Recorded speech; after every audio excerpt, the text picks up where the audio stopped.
Hey there, and welcome to the first episode of the Learn Sportsball Show. My name is Austin Goss, and today is the last day you'll know nothing about sports. Here we go.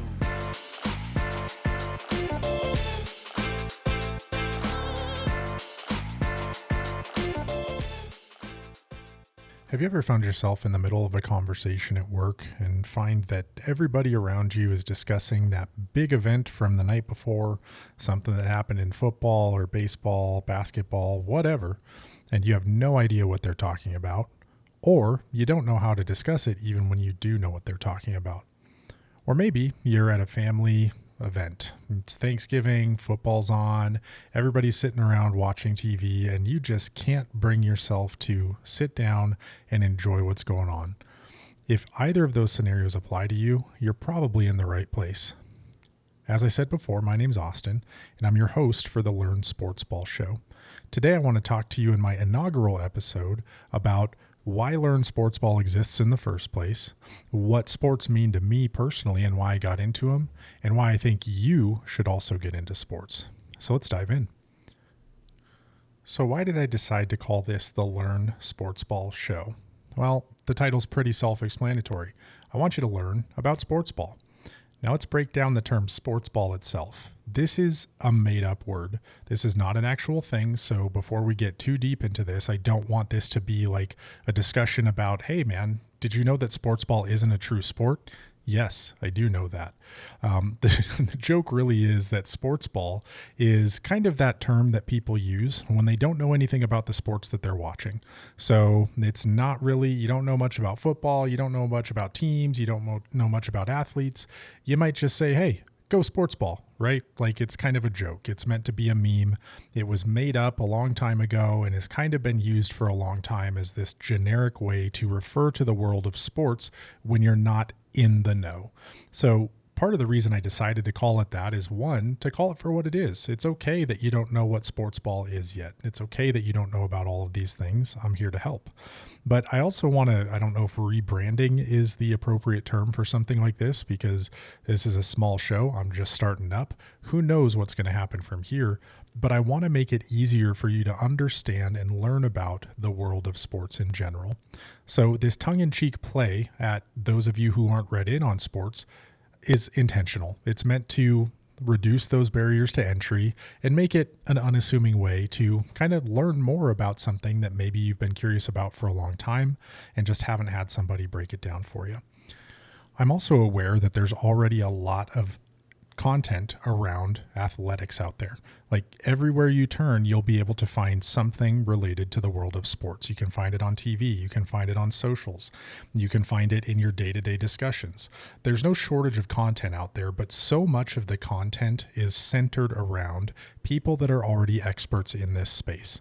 And it seems silly to talk about like fans as experts in the world of sports, but it's kind of true. We know the rules, we know the game, we've watched a lot of things, we've maybe played a lot of games ourselves too.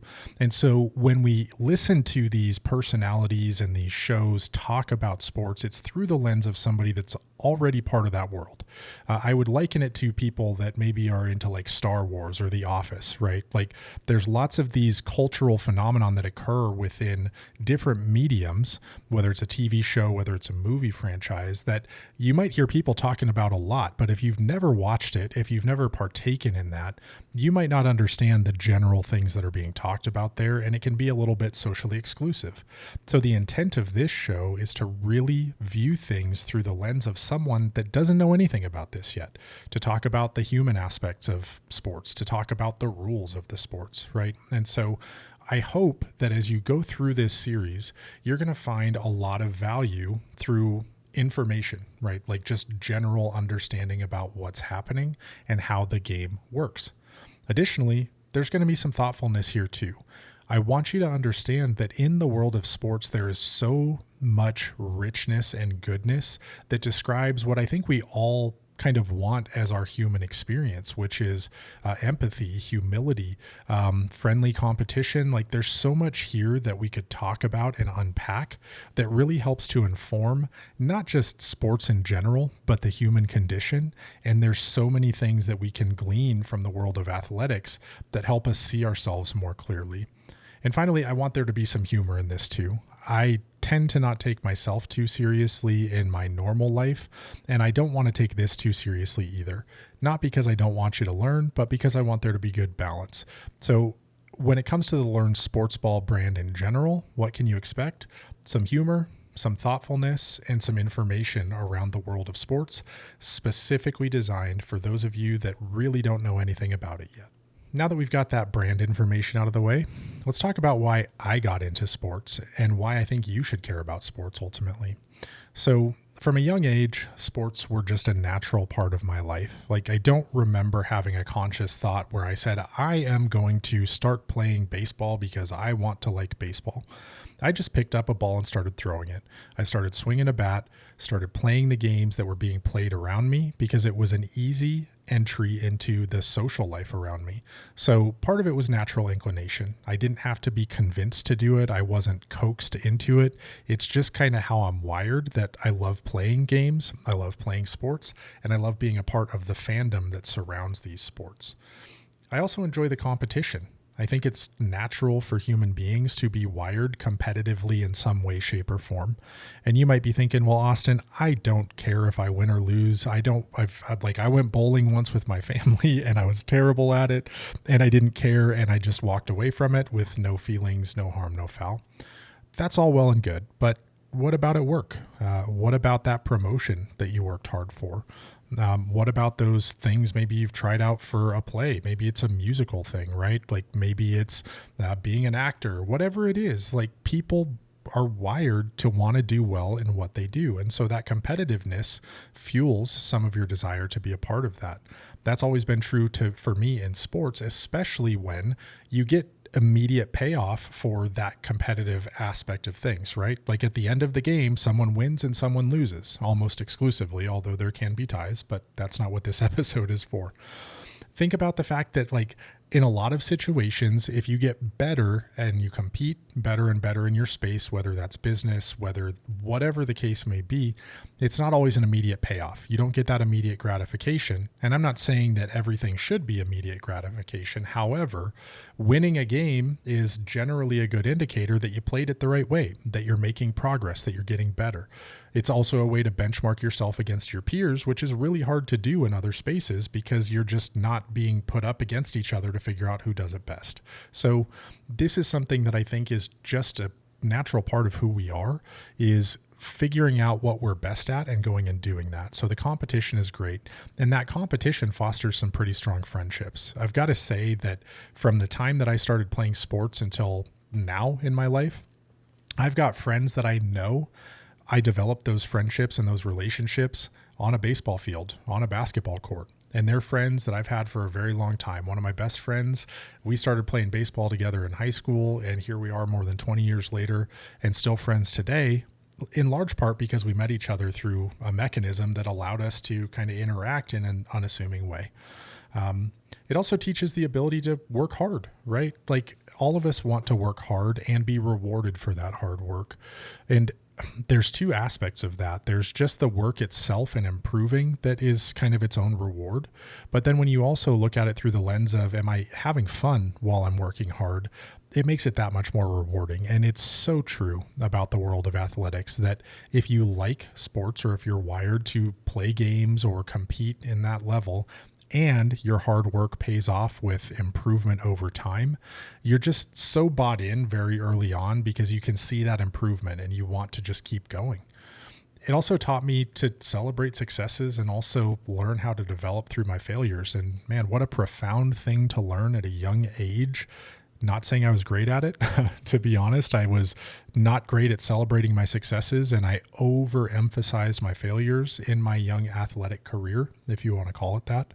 But the bottom line is, I walked away from my early athletic career with an understanding that there's going to be wins, there's going to be losses, there's going to be good, and there's going to be bad. And it helped me deal with the nuances of the emotions of that or the social ramifications of that, right? Like I would have to go to school and see the team that I lost to the next day.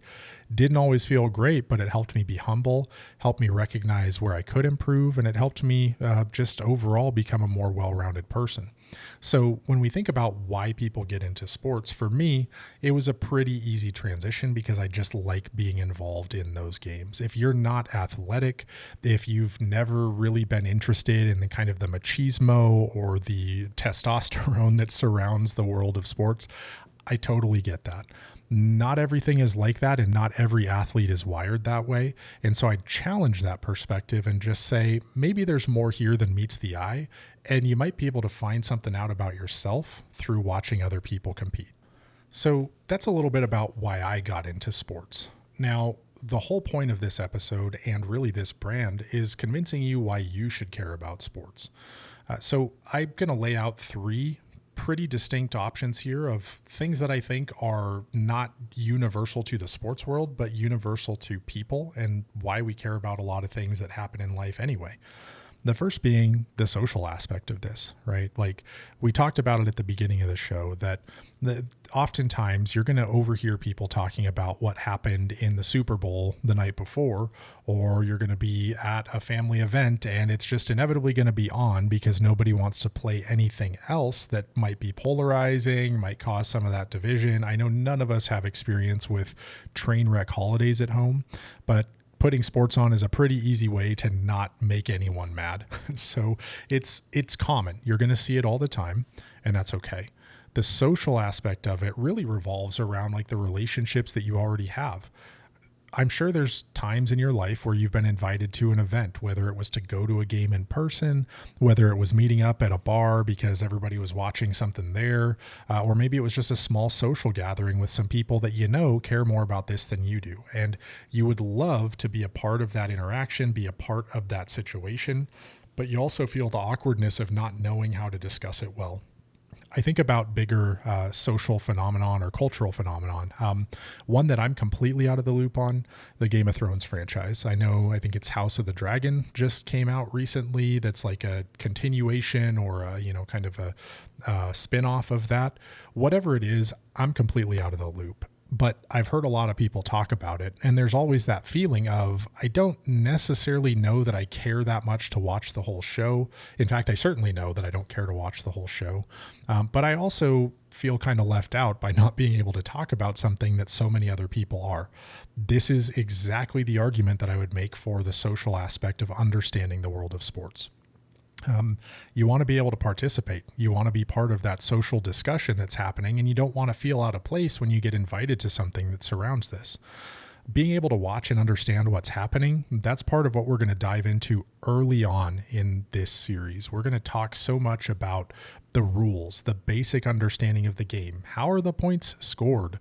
How do you win the points and score the game? As is going to be a common sort of tongue-in-cheek reference that you'll hear from me through this entire podcast. Discussing the outcomes that happen, as well as the players and the teams that are involved, really makes it less intimidating to talk about these things. There's so many times where people are fans of a certain team or even a certain player, and it's really easy to engage them in that discussion if you just have an entry-level knowledge of what that team or that player is about. I'll use just a couple examples. Someone like LeBron James, very famous, hard to believe that there's anyone here that doesn't know who he is. If you don't know who he is, famous basketball player, currently plays for the Los Angeles Lakers, used to play for the Cleveland Cavaliers, the Miami Heat. He's had a couple of stops along his career, but pretty universally recognized as the best basketball player of this generation. Now, if I were to go so far as to say LeBron James is a better basketball player than Michael Jordan, people are going to feel some kind of way about that in the sports world, because Michael Jordan is kind of in his own tier in a lot of people's minds, especially for older generations that got to watch him play. And I was fortunate enough to catch the end of his career as I was starting to watch some games. But I never really got to witness or experience the fullness of what his greatness was. Now, the point I bring this up for is because really you've probably heard LeBron's name, whether it's through sports or maybe even broader reach with the impact that he has socially, his advertisements, all of those things. There are people that are really big fans of LeBron. There are also people that are not fans of LeBron, and everywhere in between. And there's a ton of reasons why that may be true. But just being generally aware that he can be a polarizing figure, if only because his status in the GOAT or greatest of all time debate is up in the air. Because Michael Jordan exists. And so there's so many things that I could go into just in that discussion about why people feel the way they do about him, why anybody would have some kind of animus or strong opinion one way or the other. Well, that's rooted in fandom, and we're all fans of something, right? Like if I look back at that Game of Thrones discussion that I was just talking about, I don't know anything about the show except the main character's name is Jon Snow. I know Jon Snow exists. And so I have to imagine within the context of that series, Jon Snow, people feel some kind of way about him based on decisions he's made, based on the character that he is, the good, the bad, the indifferent. There's layers to that understanding that exists that I will never be read in on something like that. So when you apply that lens to all of the different athletes, all of the different teams that exist, it's a really interesting concept to dive into. Now, as you consider being a fan of something, a lot of times that is an act of convenience. And what I mean by that is simply, I became a fan of Arizona sports teams because I grew up in Arizona. So a lot of my fandom revolves around teams that are geographically near to me. They're the teams that I can see on TV the most. They're the teams that I could physically go see in person if I wanted to. There is a convenience aspect to this that can't be overlooked. And for a lot of people, that fandom generates from exactly that. So if you ever find yourself wondering, man, why are you a fan of this team? Well, there's usually a pretty good reason. It's either, your family was into it or they're close by. It oftentimes is just an issue of convenience. And that's true of individual sports as well. I'm not a huge soccer fan. Let's just say that, because soccer is more of an international game. Up until recently, it's not the kind of sport that you saw a lot on TV in the US because we just didn't pay that much attention to it. So even something like the sports that I played or watched was largely dictated by the convenience. And I think that's something that's really important to keep in mind when you think about engaging the people around you, because ultimately you're probably not going to have to go find some obscure team in some obscure corner of the country to be able to have an intelligent discussion with your friends. It's probably going to be centered around a team that exists in your community or in your state that's easily accessible and that you can learn more about without too much effort. So the other thing that I want to kind of talk about in this social aspect is the excitement of being part of something bigger than yourself. This is true in the fandom in sports that exists, where not just the athletes on the teams that, let's say your team wins the championship. Let's say you're the Kansas City Chiefs and you just won the Super Bowl. So much of the excitement around that is not just isolated to the team. It permeates the entire city, the entire state, the entire culture of that fandom. And so when something big happens, when you draft the next best player or you win that championship, there is a palpable feeling of excitement that's really hard to describe unless you've experienced it, because ultimately you're just so excited that your team won or that your team drafted that next great player, right?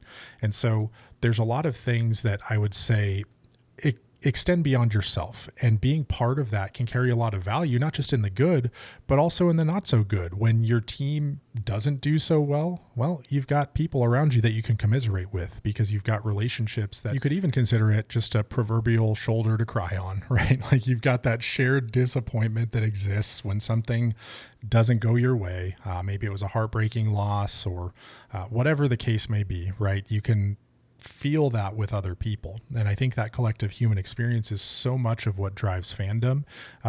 It's part of something bigger than just us. I think it's a logical transition to the entertainment aspect, which is my second point about why you should get into sports. First of all, there's tons of drama. And if you've ever watched one of those ridiculous sports movies, you know they always try to play this up where it's the last second shot with the most improbable odds and the seemingly impossible happens to bail one of the teams out. And it's just this triumph of the human spirit moment that just feels so contrived and so fake. But when you take that out of the scripted context and actually put it into the realm of true sports and athletics, the absurd outcomes happen all the time. In fact, the absurdity of these things sometimes is to the point that if it were scripted, if it were part of a movie, you would not believe it to be true. Like it just would not have been in the realm of possibility. And so I can't overstate it enough when I say that there have been some absolutely bonkers outcomes to games, to series, to championships that have happened. Unfortunately, my team has been on the receiving end of several of those, but we've also benefited from some of those. It's pretty crazy how wide the spectrum of outcomes is, even when it seems like all hope is lost. So if you find yourself really drawn to some of those dramatic stories where they take twists and turns and unlikely things happen on a pretty regular basis, sports ball might be for you. I would also say there's a viral nature to a lot of things that happen in our world today, but sports is no different. When those absurd outcomes happen, when the impossible occurs, it's talked about. It shows up on social media. It shows up in the news. It shows up in the conversations around you. And there is certainly a detriment to not understanding what happened there. Now, I pride myself on not being too in tune with the viral things that happen on the internet these days. I'm not really big into socials outside of trying to launch this brand at this point. And I find that it's pretty nice to be insulated from some of that. But again, it also excludes me from so much of the social content around me where people are talking about these things. They're in on the joke and I just don't understand what's going on. And that does degrade my entertainment aspect of life, if you will, in the sense that, yeah, I mean, maybe it was funny, maybe it was cool, I don't know, but you're making a reference to something I don't understand. And so when big things happen, like the Super Bowl, I mean, like you think about Taylor Swift and Travis Kelce, got to be living under a rock if you haven't heard about them. There's crossover nature to this that impacts not just your personal entertainment, but literally the world of entertainment around us and can shift millions of people into caring about something overnight that they didn't care about before. There's also even a crossover between sports and politics. And I'm going to wade carefully into this discussion by sharing a personal example from one of my favorite teams, the Arizona Diamondbacks. I'm sure most of us remember 2001 and September 11th, the events surrounding the attack on the World Trade Center. Just a horrific day in American history, and also a day that galvanized and kind of brought the country together in a way that I don't think has happened since. Like in my lifetime, I don't remember a single event or a single day being so powerful to unite the American people than the attacks on the World Trade Center that day. And in the immediate aftermath of that, we're talking a month later, the World Series was being played, the championship series for Major League Baseball, the highest baseball league in professional sports. And my team, the Arizona Diamondbacks, was up against America's team, the New York Yankees. Little bit of background there. The Arizona Diamondbacks were a team that was by that point 4 years old. They had been incepted in 1998. So brand new baseball team, not super well known, not super popular because they were an expansion franchise that had just been launched a few years prior. And then you have the New York Yankees, possibly the most recognizable franchise in all of sports across the world, a brand that just transcends baseball itself. And if you remember the time around September 11th, the country was behind this team because ultimately New York represented America in that moment. And I'm getting goosebumps even thinking about it because, man, what a powerful time to be alive in this country, to see what can happen when all of us come together around some common thing, common issue, in this case, a tragic event that happened that really united the country in a way I don't actually think I've experienced since. But enough of the sidetrack there. The reason I describe that moment is because as we led up to the World Series, there was an inevitability that you it was palpable when we talked about the outcome of this World Series. The Diamondbacks were a great team. They had made it to where they were for a good reason, but they weren't the Yankees. And they certainly were not the 2001 New York Yankees playing with the hearts of New York and the country behind them. So when I talk about like the entertainment value of this, I was of two minds as a fan myself, even in that moment as a younger baseball fan. My favorite team is playing in the biggest event in my favorite sport, and holy cow, we might actually win this thing. And if you've never heard about the outcome of that series, we did. We actually took the Yankees to Game 7. It's a 7-game series. We won the final game in very dramatic fashion. I won't describe that in detail because I feel like it goes outside of the scope of understanding right now. But if you feel like looking it up on YouTube later, look up the Game 7 World Series, 2001 Yankees versus Diamondbacks. In that moment, I simultaneously felt just such profound joy of one of my favorite franchises, one of my favorite teams finally winning that big championship that had eluded all of my favorite teams up until that point. And just like the sense of wonder that accompanies, wow, my favorite team is the best baseball team in the world right now. And that'll be true until someone else beats them next year.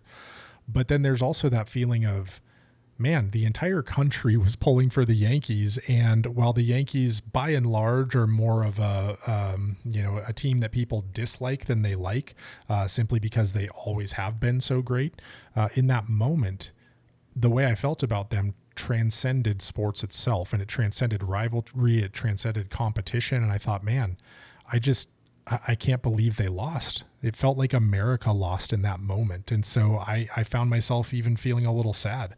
There was so much nuance to what I felt in that time. And this is part of the point when I talk about the entertainment, like it's not just the joy of winning. It is the joy of winning while also experiencing the weight of what America was feeling in that moment. And maybe it sounds cheesy, I don't know, but like the complex emotions that emerged from that for a younger me were pretty fascinating even at the time. And I found myself conflicted in ways I didn't think I could. So if you think about the entertainment value of these sports, it's not just about the game itself. Sometimes what we're doing in sports ball, it transcends that. And I think it's something that is really attractive when you think about learning more about it and being part of this world. The other thing that I haven't even gone into, but I want to spend some time with, is this dynamic of individual athletes within a team environment, within a coaching environment, and even within a dynamic relationship with their opponents, right? I've learned very early on playing sports that I was interacting with a lot of kids that I would never have started a relationship with otherwise. They didn't think like me. They didn't always look like me. They didn't talk like me. There were just so many things that I thought, man, I don't know if I ever would have been like in conversation or near these individuals were it not for playing sports. And in the small town that I grew up in, that's not really a racially diverse discussion. Like it's just, we're a predominantly white community, and it was just kids that I probably wouldn't have hung out with normally in that space. But what I want to talk about is the racial boundaries and the gender barriers that can be broken down in these team environments. As they say in sports, this is a popular idiom, and I'm going to spend some time at some point in this podcast talking about sports idioms and how they bleed into popular culture. Game recognizes game. And what that really means is, hey, I'm good at sports. You're good at sports. I recognize that and I respect it. Even if your skin color is different than mine, even if we're different genders, a lot of that stuff erodes and becomes so much less important and so much less divisive in the context of competing together and competing with people that care about the same thing you do. It's a really powerful picture of what the human condition should be, which is, empathy, genuine love, genuine care for everyone around us, regardless of what they look like and regardless of their gender. But so much of our hyper politicized and kind of polarized environment in this decade in 2024 that exists, it's the opposite of that, right? Everything is about what your skin color is, and there's so much division that I hate to see it. And sports is one of those worlds where those barriers break down pretty quickly, because at the end of the day, if you can play, then I want to play with you, and that's the bottom line. there's also just a lot of strong bonds that are formed over times. There are countless examples, not just professionally for actual professional athletes who have formed profound friendships through all of these things, but I think about my own personal journey. I think about the friends that I have from 20 plus years ago that started showing up in my life by stepping onto a field or stepping onto a court, right? And just the power of throwing a ball back and forth is all it took to develop a lifelong friendship. Those things exist within teams. Like, there's not much more powerful than being part of a great team and being part of great players and having a good time doing it. Those bonds can last a lifetime. And part of the competition that exists that I've been referring to is when you win or when you lose, there's somebody on the other side of that equation too. And it really teaches you to look outside yourself as well, because maybe in the joy of that moment of your team winning, the people on the other side of the field are embarrassed. They're sad. They're upset. They put in work too. They wanted to do this well. That's a human thing, right? Like feeling empathy for those people, having the humility to go shake their hands, tell them, hey, good job, game well played. Like, there is so much power in being part of something where you're competing against somebody else that has the same exact goal that you do, and you go look them in the eye, win or lose, and tell them, hey, great job. That dynamic, that relationship, that encouragement to look beyond yourself into something more is the high calling of sports, in my opinion. It breaking down those barriers, helping you become more human and not like this testosterone crazed maniac or some kind of hyper competitive, overly emotional person. There's so much nuance to what you experience within those lines that I think is just a valuable testimony to the rest of our lives and how we should live. And I think that is an awesome place to end the first episode of the Learn Sportsball Show. So again, my name is Austin Goss. A little bit more about what my intent is with this show over time. Obviously, this is episode 1. I'm looking to do weekly episodes moving forward. Spoiler alert, this is not my day job. I've got a full-time job elsewhere. I also have a family with a 4th kid on the way pretty soon. So I've got a lot of life that happens outside of here. With that being said, I'm going to do my best to commit to those weekly episodes to keep bringing content that brings value to you guys. If you want to support me in that space, best way you can do that, like and subscribe through your preferred platform to the Learn Sportsball Show. Wherever you get your podcasts, please do that for me. That would mean a whole lot. Secondarily, this show is part of a broader Learn Sportsball brand that I'm launching as part of this just kind of initial foray into this whole concept of helping people engage sports at a beginner's level. And so you can go to learnsportsball.com to learn more about that. I am at Learn Sportsball across all socials. So TikTok, YouTube, Facebook, Insta, Twitter. You can find me on all of those. I have not put any content on there yet, but I will be shortly. And I'll be putting some shorter form stuff out there so you can stay engaged, and that'll be a little bit more regular, if you will. But more to come. This is all new to me. I have not done any of this before. I'm by no means an expert in this space. So any kind of support you can have, liking, following, subscribing in the different mechanisms. Final plug I'll put out there is for Patreon. Patreon is a website where emerging creators like me can get some support financially. And I'll just call it what it is. Like, that's if you want to give any donations or money to the show, that's the best place to support me. I don't have a lot of overhead invested in this thing, and please understand I'm not some starving content creator begging for money. But if you do want to support in that space, you can go to patreon.com/ you guessed it, Learn Sportsball. And when you get there, I have created a subscription tier for my sports ballers, as I'm going to start referring to you guys as. I know it's a bit cheesy, but like, I can't do a sports related podcast and brand without having some cheesy sports words. So sports ballers it is. If you sign up there, it's $5 a month, and it's just a simple way to kind of support me for the time being. As this continues to grow and as more time passes, I'll evaluate some other ways to improve the value of subscription services like that. But it's the best way for me right now to try to monetize some of what I'm doing to help produce even better and more content over time. And once again, thank you so much for being a part of this show. I really appreciate you listening, hanging out, and sticking through to the end. If you have any feedback for me, please feel free to reach out to me through the socials that I've already shared here today. Otherwise, I'm looking forward to the next episode next week, and let's keep learning sports ball together. See you soon.